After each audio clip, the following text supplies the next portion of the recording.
Tony reprezentuje mesto Veľký Krtíš a naše rozjebané ulice,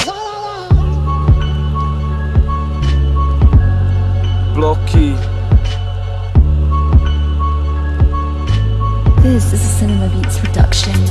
Takmer každé jedno decko, ktoré má poňaté detstvo, chodí na ulicu a bere to skurvené svinstvo. Ruky si podá ulicou a hľadá na ulici kamarátov, takých, ktorí žijú v tom istom, čo on. Za to všetko môžu poďakovať svojim jebnutým rodičom, lebo výchova svojich detí bola o ničom, yo, Tony. Kdy ich iba byli jak psov mladili, to ich donútilo k tomu utekať z domu.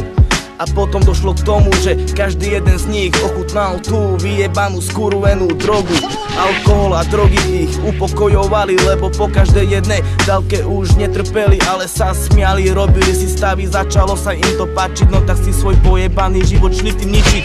Čo ich nutí k tomu je veľa dôvodov, prečo deti drogujú, prečo kurvy stopujú, prečo si vlastný život berú, jebu, tých dôvodov je veľa, buď to zapričinia rodičia alebo priatelia.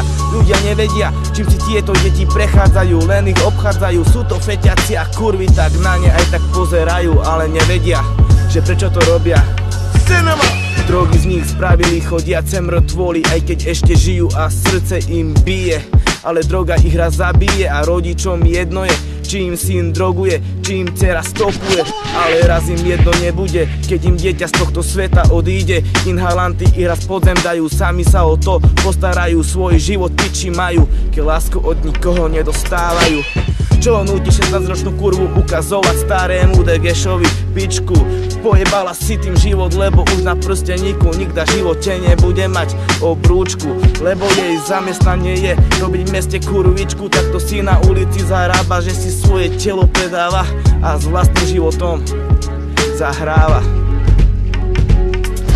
Ide si svojou pracou a robí si ju dobre, ale čo bude mať z toho, keď na pohlavnú chorobu zdochne? Takto si terejšia mládež ničí životy, že berú drogy a fajčia skazené kokoty. Ale čo ich tomu núti, nevie nikto, iba len oni.